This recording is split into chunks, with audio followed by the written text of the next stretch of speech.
The feeling of betrayal is a very difficult one to deal with because it's hard enough to separate what you feel from the reality of the situation, because feelings are there to tell you something. Feelings are there to give you data on something that's happening. So when you're sad, it's telling you something. When you're angry, it's telling you something.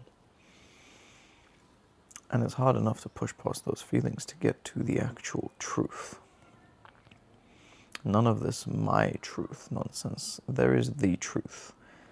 And a lot of the time, the truth has multiple angles that includes your side of something, but there is no my truth, his truth. There is just truth.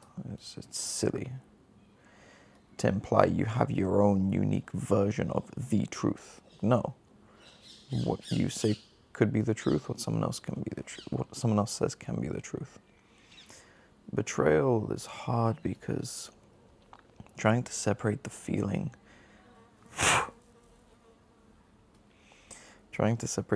of betrayal and trying to look at it on its own and ask yourself, was this really a betrayal, is a very difficult thing to do. The feeling can be so strong, so overwhelming. You feel like your defense mechanisms are all coming up, like you're prepping for a fight. You've detected a threat that, even if it wasn't a betrayal, perception becomes reality, and when you perceive it strong enough, it becomes your reality. There have been many moments in my life where I felt betrayed. A good friend who, in the pursuit of trying to hook up with a woman, decided to throw me under the bus and divulge my secrets and talk bad about me behind my back, thinking I wouldn't find out. A different friend who chose to not say something that, should he have said it, could have potentially spared me unimaginable pain.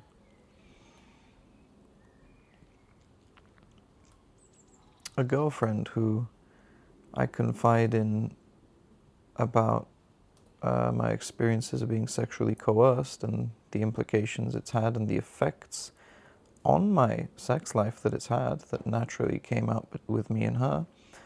Once we break up, she has no problem shaming me for the sexual performances, knowing full well why it was there in the first place.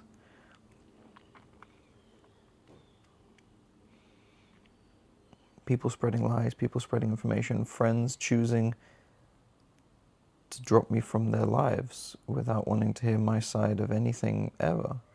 There are many cases where I felt that feeling, but now that I look back on it, now that I try and see it objectively, a handful of them were betrayal. And the way I measure it now is just, did someone intentionally use my relationship with them, or did someone intentionally use information that they have, or something, leverage, power, influence, with the intention of causing me harm, when I had reason to believe, or when I trusted them to not do that? That's betrayal. That rarely happens. Most of the time, for me, when I felt betrayed, it was simply a case of they did their best. They did what they could. They did what was within their mental, emotional, moral capacity. I may disagree with it. I may think it's silly. I may think it's naive, it's stupid, it's closed-minded. But they're not doing it with the intention to hurt me. They're doing it because they think that's the right answer. You know, I could be wrong at the end of the day too.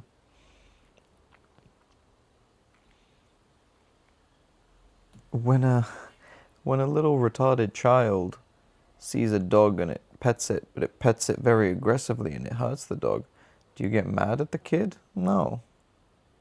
It's a little retard. A little retarded child. Mentally retarded child hurts the dog when it tries to pet it. What are you going to do? Scold the kid? No. Just don't let it near the dog. The kid doesn't know any better. And it's the same for these people. How could I choose and continue to be mad at them if I think they're just dumb. I think the fact that you've chosen to do this thing, whatever it might be, is so... I can't even wrap my head around it. I can't understand what kind of person you must be to do this. What, am I going to continue to be mad at you for it? No. Just let it go. Like, okay, a little retarded kid you are. That's it. How can I be mad? I can't. You did your best. If you're dangling off a cliff and someone's holding your hand with all their strength they have, and then they just let you go. There's a difference between that and someone who holds on for as long as they can and you slip out. One of them let you go. One of them let you fall to your death. The other one did everything they could, but you still fell to your death. But intentions do matter. They might not matter in terms of what actions you choose to take as a result of what they do, but they matter in terms of, okay, how do I see you? How do I view you? What are my thoughts on you as a person? But man, betrayal is hard. Dante's Inferno, there's a reason why treachery is the 9th circle of hell, the deepest one right before Satan, because betrayal is tough. And don't get me wrong, there have been people... I want to say I have never truly betrayed someone.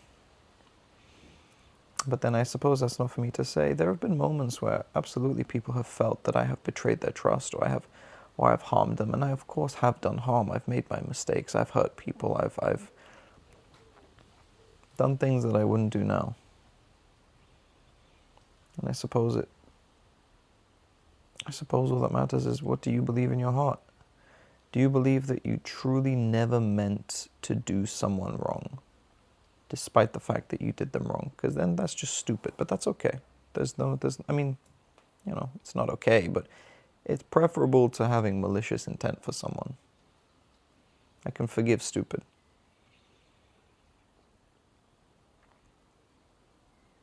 That close friend, I had a close friend who, had he told me something, would have spared me a lot of pain, but he didn't. A lot of painful drama, let's say, happened. Then I find out from him, when it's all over, he knew something that I wish he would have told me. In that moment, it felt like a betrayal. Stopped talking to him for 2 years.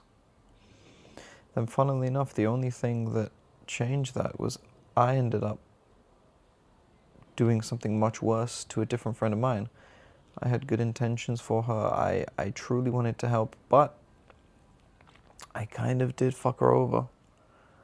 And that led to a lot of complications in that friendship of years after that. And I struggled to forgive myself for what I did. And then fast forward a few years, we have a conversation and I tell her, like, look, I accept and acknowledge everything I did, and I know exactly what mistakes I made. But I hope you understand and believe me when I say I didn't mean for any of it to hurt you for what it's worth, and it really was just stupid on my part.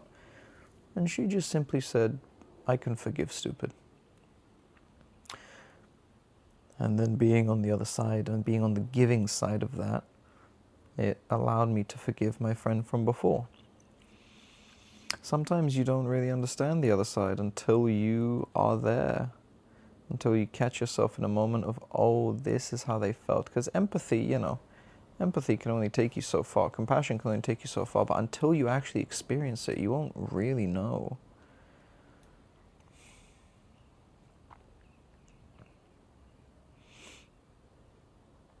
But betrayal's tough, man. The feeling of betrayal, at least, is tough. Because if someone betrays you, there's a couple different routes you can go down on internalizing it. The one that most of us, especially if you're a people pleaser, if you're someone who feels deeply, if you're someone who's very introspective and tries to better themselves, one of the routes you can go down after a betrayal is you internalize what happened, you internalize that action of what they chose to do as a reflection of what you're worth. You might think, damn, I must not have meant that much to you. I was wrong about my significance in your life. Now that's okay to accept, but you should not go down the route of, you did this, therefore that is what I'm worth. You hurt me, you did this bad thing, I must deserve it. That's a topic we're not going to get into, but that's a very dangerous thing you should never go down. Never. Never go down the route of thinking, I deserve bad things to happen to me because this. No. So there's two truths you need to accept when you're betrayed. One is, fuck, my significance in your life I might have completely got wrong. Number one. Number two, I was very wrong about your character because I didn't think you would do this. And that's tough. Because you need to be able to just tell yourself, wow, I expected so much more, so much different from you. I was wrong and I feel stupid. Damn. And then move on. That feeling of disappointment, you need to be able to tell yourself, wow, I expected something else. And it sucks that that didn't happen. And I feel stupid. Damn.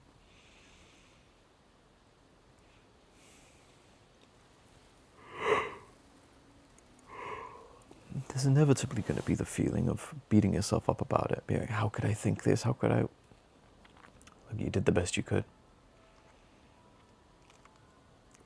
In my experience, in most of my instances of this, looking back, there were definitely signs that I chose to ignore. And so I think, okay, come on now. Is this really that surprising? Oh, less than a handful of times has something actually happened genuinely that completely took me off guard. I can't even tell myself I should have known differently because I really didn't. And I felt even more stupid because I was like, I didn't see any signs. I didn't. I was this wrong about them. Then you feel extra stupid. And you know what?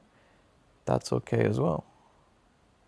Because you just tell yourself, wow, I was so wrong. That is wild. Damn.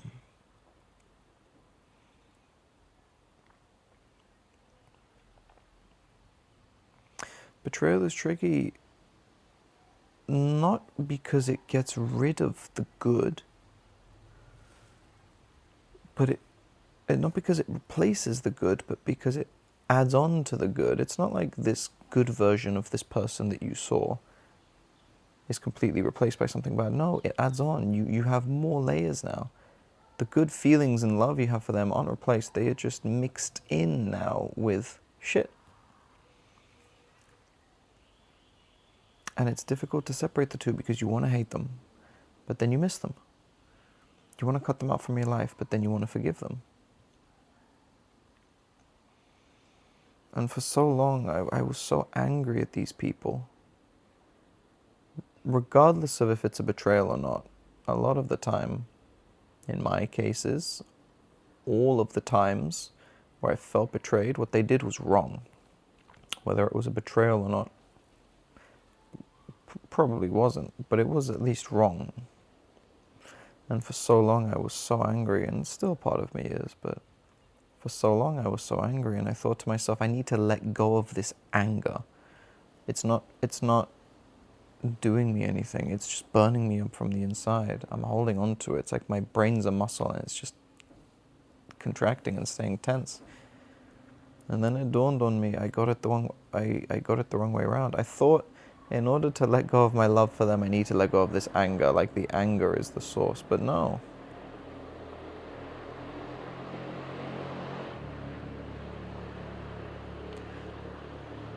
I got it mixed up. The source of the anger was the love. I wasn't struggling to let go because I was angry. I was struggling to let go because I still allowed myself to care for them. And of course it's not as easy as flipping a switch, but once I made that realization that this anger I'm feeling is a direct result of the fact that I'm still hurt by what they did, and I'm only hurt because I expected more, because I still have love for them. Once I realized that, then okay, now you can start to let go of the love, you can let go of them. The opposite of love is not hate and anger, it's indifference. Love and anger and hate go hand in hand. So if you want to get rid of the bad, you need to let go of the good, and you just need to be indifferent. Just accept it. And it's so normal to have that thought of like, this shouldn't have happened. This is not how things should have gone down. But then there's almost a bit of detachment from the reality of like, okay, this is, you're in denial. This shouldn't have happened. Okay, but it did. So what now? I was so fixed on this should not have happened, like it created an alternate timeline. One that I was in now, where, oh, it shouldn't have happened. I'm going to keep my mind in the alternate universe where it didn't happen. Okay, but it did. You're in denial, you need to accept it.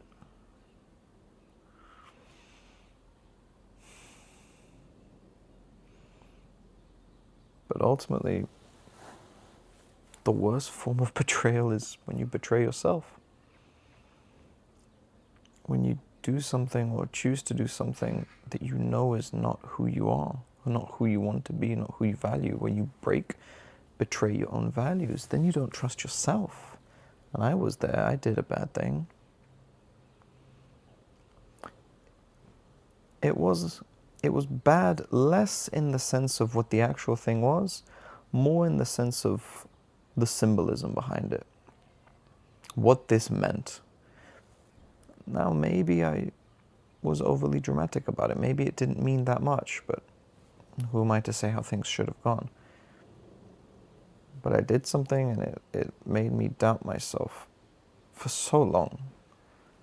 Lose belief, lose faith, lose conviction in myself. And I've just about started to regain it now. I look back on older videos or older me, or younger me, I suppose. I'm almost jealous of him. He has a belief that I don't have. He has a belief that I can't ever have again. Because after you betray yourself, the depths that you go to after that, in order to come back from it, in order to believe in yourself again, you need to dig deep and you need to find an alternate source of fuel. You can never have that again, but you can have something better, something stronger, something where the foundations are more resilient because of what you've been through. But betraying yourself is no laughing matter, and you need to forgive yourself. Carrying that guilt does nothing. Because guilt, there's two things you can do when you feel guilt. Either change the action that's causing you to feel this guilt, or stop feeling guilty and accept it. Now, if it's an ongoing thing that you can stop, both those options apply. But if it's something that happened and it's done, the guilt is going to do nothing. Guilt is a precursor to the potential you have to change. The only good thing that comes from guilt is that it shows you've already become a person that wouldn't do that again, or at least less likely to do it again. But if you carry that guilt, if you internalize it, if it goes back to what we said in the beginning of, I deserve this, it's not up to you what you deserve. You are not to enforce your own justice on you, to seek out self-destructive behaviors or people or situations. It's not up to you. You just need to do good for yourself. Treat yourself like you're someone you are responsible for taking care of. When we are betrayed by others, we need to forgive ourselves for choosing to make what felt like a mistake. When we are betrayed by ourselves, you absolutely need to forgive yourself. You can't move forward if you don't.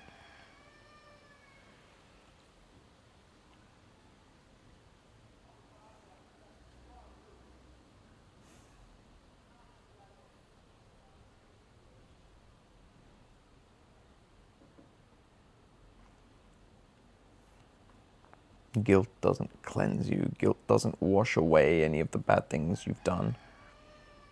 Guilt doesn't do any of that. It just shows you a potential future where you are less likely to do it.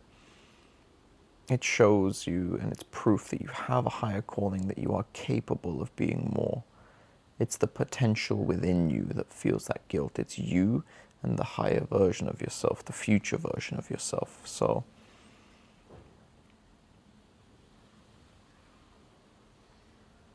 Now there's a distinction with guilt. There's a very clear line. Okay, am I feeling guilty because this is something I'm not used to doing, and I've been conditioned to feel guilty about something, or do I feel guilty because what I did was wrong? Not that it felt wrong, that it was wrong. If you're a people pleaser, you are very prone to guilt and anxiety. Very neurotic about your own behaviors. That's different. When others guilt you, when others condition you into feeling guilty, that's very different. When you do something that makes you feel guilty, make amends if you can. If you can't, have faith in yourself that you won't do it again. Without that faith in yourself, without that belief, the guilt is probably going to stay there. Because the guilt in your mind is what you think, okay, this is what's going to stop me from doing the same mistake again. If I keep that guilt with me forever, I will remember to not do it again. I will feel to not do it again. But funnily enough, if you just choose to put faith in yourself, I believe I will do better next time. It helps the guilt go away.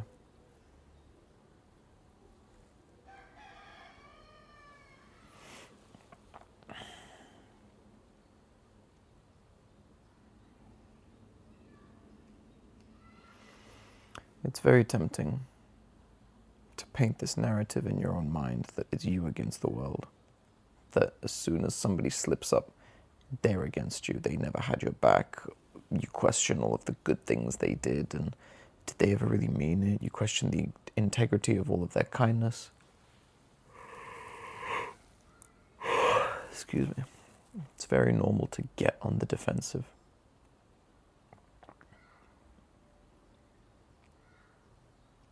Sometimes it's easier to take a hit and to take a threat, to take a punch, than it is to take a hug.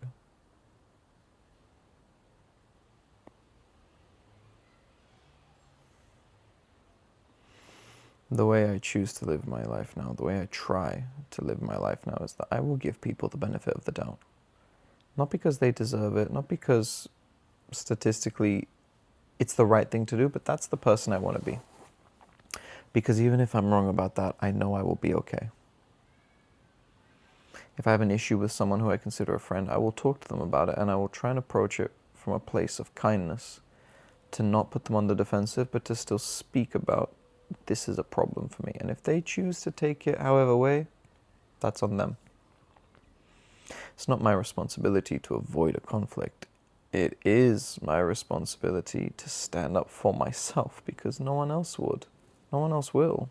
It's no one else's job. If you have a problem with something, it's your job to say it.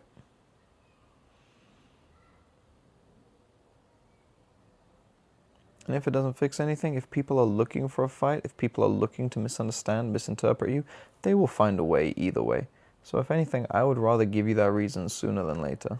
So I know that you are not for me, and that you're not going to stay in my life for much longer. So if you're looking for the ammo, I will give it to you, because that ammo isn't going to do anything. It's paintballs. If people want to understand, they will. If people don't want to understand, they won't. My job is to just package it in a just good enough way for them to take it. I don't need to watch my exact tone, choose the exact words. If they have good intentions and they engage in this dialogue in good faith, it will work out. It's really not that hard to work something out when both of you want to work it out. So that's that.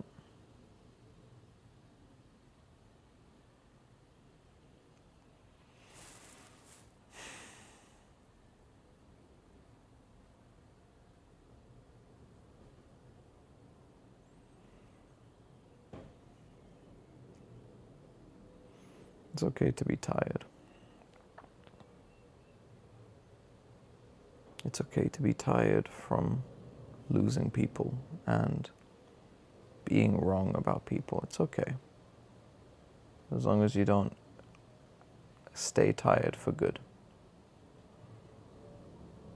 You can take your rest, you can, gather your thoughts, gather your energy, retreat into your own solitude momentarily, however long you need, but don't stay there. That's no way to be. I suppose this is me telling you that, but also just reminding myself.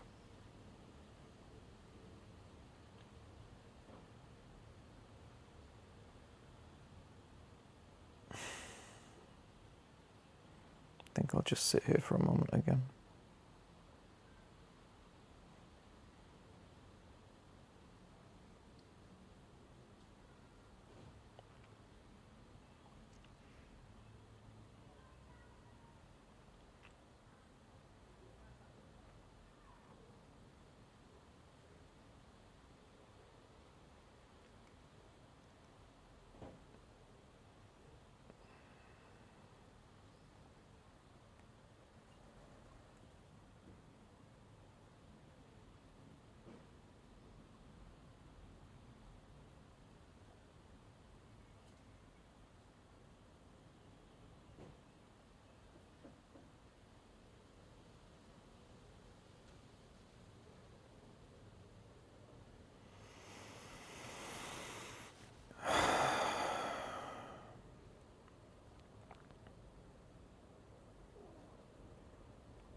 See you next time.